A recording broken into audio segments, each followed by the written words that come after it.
नमस्कार। श्रीमती मोहरी देवी तापड़िया कन्या महाविद्यालय जसवंतगढ़ के इस यूट्यूब चैनल पर मैं प्रवक्ता हनुमान मल शर्मा आप सभी विद्यार्थियों का हार्दिक स्वागत और अभिनंदन करता हूं। प्यारे विद्यार्थियों, बीए तृतीय वर्ष की कक्षा में हिंदी साहित्य विषय के अंतर्गत आधुनिक काव्य जो आपका प्रथम प्रश्न पत्र है उसमें कवि गजानन माधव मुक्तिबोध जी की रचना लकड़ी का रावण जो है उससे हम महत्वपूर्ण पदों की व्याख्या कर रहे हैं। प्यारे विद्यार्थियों, गजानन माधव मुक्तिबोध का जो ये जो कविता है लकड़ी का रावण, ये इनके काव्य संग्रह चांद का मुंह टेढ़ा काव्य संग्रह में संकलित है। तो चलिए इस पद को इस कविता का अंतिम जो पद जो महत्वपूर्ण है उसको मैं लेकर के उपस्थित हैं। चलिए इस पद को पहले हम पढ़ देते हैं कि सब तरफ अकेला शिखर पर खड़ा हूँ, सब तरफ अकेला शिखर पर खड़ा हूँ, लक्ष्य मुख दानव सा, लक्ष्य हस्त देव सा, परंतु ये क्या आत्म प्रतीति भी धोखा दे रही है। स्वयं को ही लगता हूँ बांस के वे कागज के पुट्टे के बने हुए महाकाय रावण सा, हास्यास्पद भयंकर। हाय हाय उग्रतर हो रहा चेहरों का समुदाय, और कि भाग नहीं पाता मैं, और कि भाग नहीं पाता मैं, हिल नहीं पाता हूँ मैं मंत्र किलित सा, भूमि में गड़ा सा जड़ खड़ा हूँ। अब गिरा तब गिरा इसी पल की उस पल, अब गिरा तब गिरा इसी पल की उस पल। प्यारे विद्यार्थियों, ये इस पद को हम देख लेते हैं। तो प्रसंग में आपको लिखना है प्रस्तुत पद्यांश कवि गजानन माधव मुक्तिबोध जी द्वारा रचित लकड़ी का रावण कविता शीर्षक से उद्धृत है, और ये इनके कविता है वो चांद का मुंह टेढ़ा काव्य संग्रह से संकलित है। और इसमें प्यारे विद्यार्थियों इस पद में कवि को अपनी आत्म शंका के कारण, अपने आत्म भ्रम के कारण स्वयं को कवि बांस से, लकड़ियों से, कागज़ से बने हुए, बांस और पुट्टे से बने हुए एक रावण को मानता है। स्वयं को क्या मानता है? एक रावण की तरह उपमित करता है। तो यहाँ पर कवि स्वयं को क्या मान रहा है?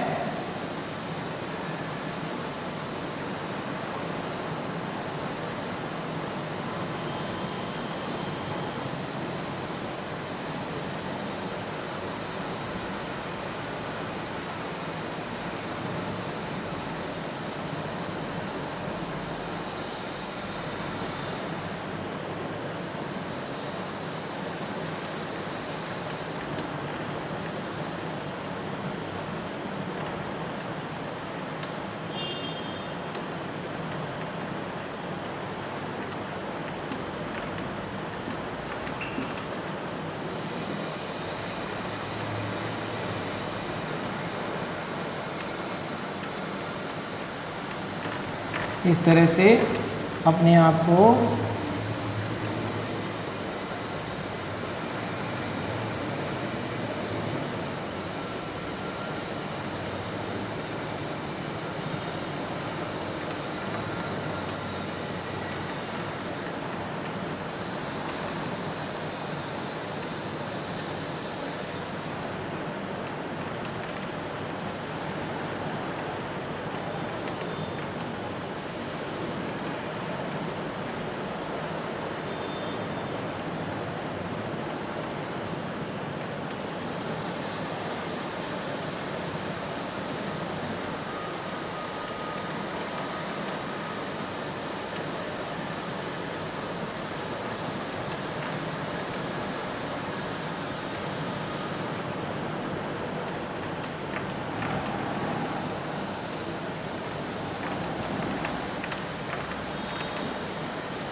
रावण की तरफ उपमित किया गया है, जो कि लकड़ी का, कागज़ के पुट्टे से बांस का बना हुआ रावण है, वह स्वयं को मानता है और फिर वो अपने पतन का उसको आभास होता है।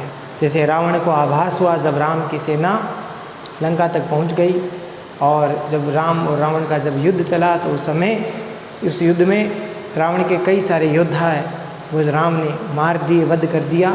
तो उस समय रावण को चिंता होने लगे कि अब मेरा भी जो है समय आ गया है, काल मृत्यु का समय आ गया है, ऐसा पतन का उसको आभास होने लगा। ठीक उसी प्रकार से यहाँ पर कवि को आत्मभ्रम के कारण, आत्मशंका के कारण वह कवि स्वयं को एक बाँस और पुट्टे का बना हुआ रावण मानता है, और उसको ऐसा लगता है कि अब मेरा पतन है वो होने वाला है, तो पतन का आभास सा वो व्यक्त करता है।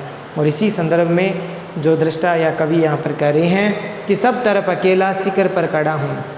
कवि अपनी आत्मशंका के कारण, अपने आत्मभ्रम के कारण क्या कहता है, अपनी आत्मशंका से ग्रस्त हो रहा है, आत्मभ्रम के कारण से ग्रसित हो रहा है, और वह स्वयं को क्या मान रहा है, सब तरफ अकेला, अपने आप को अकेला महसूस करता है कि मैं अकेला हूँ। और अकेला क्या कर रहा हूँ, शिखर पर खड़ा हूँ, उस पर्वत के ऊपर, शिखर के ऊपर मैं खड़ा हूँ, पर्वत के शिखर पर मैं खड़ा हूँ, और स्वयं को आत्मशंका से, आत्मभ्रम से ग्रसित होकर के वह शिखर पर खड़ा है। और उस समय उसको कैसा लगता है कि ऐसा प्रतीत होता है कि लक्ष मुख दानव सा। देखिए, लक्ष मुख का मतलब लाखों मुखों वाला,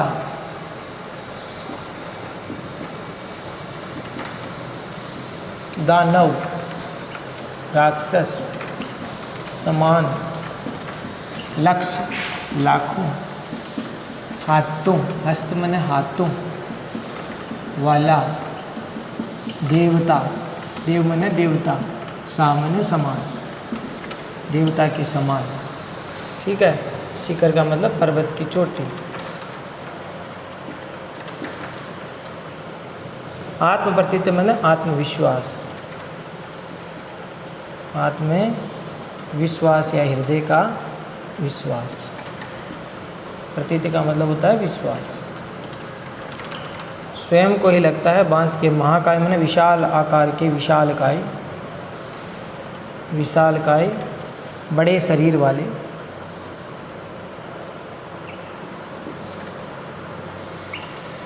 हास्यास्पद मैंने हंसी का पात्र, भयंकर भयानक, हाय हाय दुख और आश्रय से निर्मित भय, आश्रय से निर्मित भय, उग्रतर मैंने अत्यधिक उग्र या रोष से व्याप्त है। चेहरों का समुदाय, समूह है, समुदाय का मतलब समूह है। और भाग नहीं पाता, मंत्र से किलित का मतलब होता है मंत्र से वशीभूत, मंत्र से वशीभूत, मंत्र से वश में किया हुआ, किलित किया हुआ। सामने समान हो गया, भूमि में गड़ा सा, गड़ा हुआ सा, और इसी पल की उस पल, अब गिरा कि तब गिरा। अब देखिए इसका थोड़े कठिन शब्दार्थ हम देख लिए, अब से बताता हूँ आपको कि कवि यहाँ पर आत्मशंका से ग्रस्त है। दोबारा बता रहा हूँ थोड़ा सा कि आत्मशंका से ग्रस्त है, और वह अकेला ही पर्वत की शिखर पर खड़ा है। और उस समय उसको ऐसा लगता है कि मुझे ऐसा प्रतीत होता है कि लक्ष मुख दानव सा, लक्ष हस्त देव सा, यानी उसके सामने लाखों मुखों वाला दानव के समान, लाखों मुखों वाला राक्षस के जैसा, और लाखों हाथों वाले देवता के समान क्या है, कोई खड़ा है। कोई उसके सामने लाखों मुख वाले राक्षस के जैसा, लाखों हाथों वाले देवता के समान कोई खड़ा है। लेकिन परंतु ये क्या आत्मप्रतीति भी धोखा दे रही है। लेकिन कवि को ऐसा लगता है कि ऐसा लगता है जैसे आत्मप्रतीति, आत्मविश्वास ही मुझे धोखा दे रहा है, ऐसा लग रहा है उसको। आत्मविश्वास है, आत्मप्रतीति भी शंका और भ्रम के कारण उसको क्या लग रहा है कि जैसे मेरी आत्मविश्वास बहुत अधूरा है, कम है, और इस कारण से हृदयगत विश्वास है वो मुझे धोखा दे रहा है। स्वयं को ही लगता हूँ बांस के, कागज के पुट्टे के बने महाकाय रावण सा, हास्यास्पद भयंकर। कभी यहाँ पर कह रहे हैं जब मेरे हृदय में आत्मविश्वास नहीं रहा, आत्मविश्वास स्वयं मुझे धोखा दे रहा है, इस वजह से, इस कारण से मैं क्या हूँ इस बारे में मैं निर्णय नहीं कर पा रहा हूँ। मैं क्या हूँ, कैसा हूँ, इसके बारे में निर्णय नहीं कर पा रहा है कवि। तो इस कारण से मैं क्या हूँ ये निर्णय नहीं कर पाता है, और स्वयं को ही लगता है, इस कारण से कोई स्वयं को या दृष्टा स्वयं को ऐसा मानता है कि मैं बांस के बने हुए, कागज़ के पुट्ठे से बने हुए, बांस और कागज़ के टुकड़ों से, तिनकों से, कपच्चियों और कपड़ों के कतरनों से बना हुआ जो रावण है उसके जैसा विशाल आकार का महाकाय रावण सा हास्यास्पद, अर्थात बड़े विशाल आकार का विशाल शरीर वाले रावण के समान, जो कि हंसी का पात्र हास्यास्पद भी है और भयंकर भी है। हाय हाय उग्रतर हो रहा है चेहरों का समुदाय। यहाँ पर कवि कह रहे हैं कि जैसे कोहरे का आकार है वो कई रूपाकृतियों में बनता जा रहा है और उसमें कई रूपाकृतियाँ काले लंगूर के समान, बंदर के समान भी हो रही है, और ऐसे लंगूर का समुदाय मेरी ओर बढ़ रहा है। हाय हाय उग्रतर हो रहा है, यानी क्रोध से भरे हुए वे कोहरे रूपी लंगूर जो है, काले मुख वाले लंगूर है, वो और ज़्यादा रोष से भर रहे हैं और मेरी तरफ ही आ रहे हैं। चेहरों का समुदाय कि वह मेरी ओर जो लंगूर के समान जो कोहरे रूपी लंगूर है वो भयानक चेहरों वाले और रोष से भरकर मेरी ओर ही बढ़ रहे हैं। उस समय कवि कह रहे हैं कि और की भाग नहीं पाता मैं, और उस प्रकार से उस बढ़ते हुए समूह ने मुझे आकर के घेर लिया है और उस समय मैं भाग भी नहीं पाता, उस स्थान से मैं भाग में नहीं पाता। अर्थात दुख की बात यह है कि उस समय भागना भी चाहता हूँ तो मैं भाग नहीं पाता और हिल नहीं पाता हूँ, मैं हिल नहीं पा रहा हूँ, जड़ हो गया हूँ मैं उस समुदाय से जो कि रोष से भरा हुआ ये कोहरा रूपी जो लंगूर या बंदर है वो मेरी ओर समुदाय बढ़ रहा है, और उस समय उसने मेरे चारों ओर से घेर लिया है और मैं वहाँ से भागना भी चाहता हूँ लेकिन भाग नहीं पाता हूँ, मैं हिल भी नहीं पा रहा हूँ। मैं मंत्र किलित सा भूमि में गड़ा सा, उस समय ऐसा लगता है कि मैं मंत्र से किलित हूँ, वशीभूत हूँ, मंत्र से गड़ा हुआ हूँ, भूमि में गड़ा हुआ हूँ और मंत्र से वशीभूत किया हुआ हूँ। जैसे किसी को व्यक्ति को मंत्रों के द्वारा वशीभूत कर दिया जाता है, ऐसे वो अपने स्थान पर स्थिर हो जाता है, उसी प्रकार से मंत्रों द्वारा मैं एक स्थान पर जड़वत हो गया हूँ, स्थिर हो गया हूँ और भूमि में गड़ा हुआ सा हूँ, जड़ खड़ा हूँ, अब गिरा तब गिरा। और उस समय उस रावण को ऐसा लगता है, यानी उस दृष्टा को या उस कवि को ऐसा लगता है कि मैं, ऐसा लग रहा है कि जैसे मैं जड़ खड़ा हूँ, ऐसा महसूस होता है कि मैं जड़ खड़ा हूँ कि अब गिरा कि तब गिरा, अर्थात मैं खंडर के समान भी हो गया हूँ कि ऐसा लगता है कि मैं अब गिरने वाला हूँ, इस क्षण गिरूँगा, उस क्षण गिरूँगा, इस पल की उस पल, यानी इस क्षण गिरूँगा कि उस क्षण गिरूँगा, अब गिरा कि तब गिरा, अब पता नहीं है कब गिर जाऊँ। ऐसे खंडर के समान मेरा अस्तित्व हो गया है और मेरा अस्तित्व नाश के कगार पर है, पतन के कगार पर है, पता नहीं कब मेरा अस्तित्व मिट जाए। तो इस प्रकार से ये पद है। विशेष वाले पॉइंट में प्यारे विद्यार्थियों आपको लिखना है कि रामलीला में जब मंचन किया जाता है उस समय घास फूस के कागज़ से बने हुए रावण का प्रयोग किया जाता है, रावण को बनाया जाता है और वह एक प्रतीकात्मक रूप में इसमें बनाया जाता है। और इस कविता में प्रतीकात्मकता और फैंटेंसी का रूप में शुरू से कहता आ रहा हूँ। प्रतीकात्मकता है, फैंटेंसी है, यानी कल्पना है, कपोल कल्पना इसमें बताई गई है और उसमें ऐसी कल्पना की गई है कि वो रावण है। और उस समय समकालीन जो विषम परिस्थितियां हैं, विषमताएं समाज में फैली, जो विषमताएं हैं, समस्याएं हैं, उससे पूरा मानव त्रस्त है, भयभीत है और भरा हुआ है और स्वयं उसे रावण की तरह महसूस हो रहा है कि जैसे रावण का अंत हो गया था।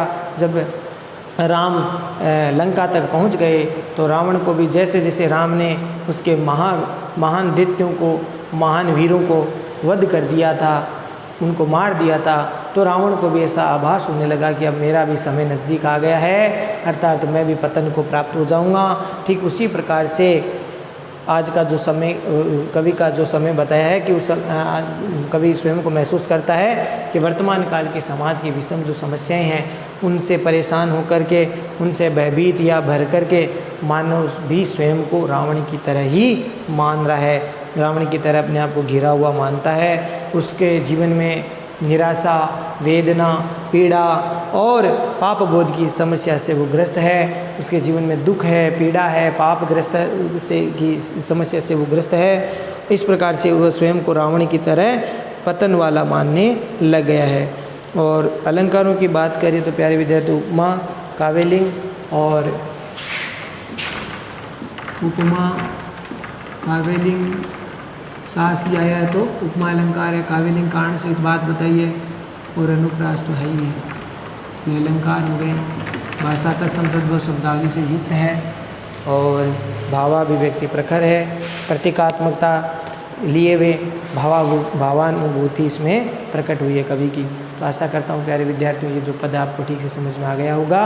लकड़ी का रावण जो कविता उससे, तो इसको ठीक प्रकार से तैयार करेंगे।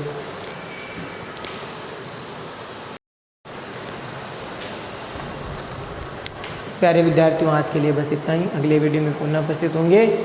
गजानन माधव मुक्तिबोध की कविता भूल और गलती से महत्वपूर्ण पदों की व्याख्या को लेकर के, लकड़ी का रावण जो कविता उससे जो महत्वपूर्ण पद उनको देख लिया है। अब हम अगली कविता इनकी लेंगे भूल और गलती। तो तब तक इस पद को आप ठीक प्रकार से पढ़ें, समझें, अर्थ ग्रहण करें और नोट्स बनाकर याद भी करें। चैनल को लाइक, शेयर और सब्सक्राइब करना ना भूलें। जय भारत, जय हिंदी। धन्यवाद विद्यार्थियों।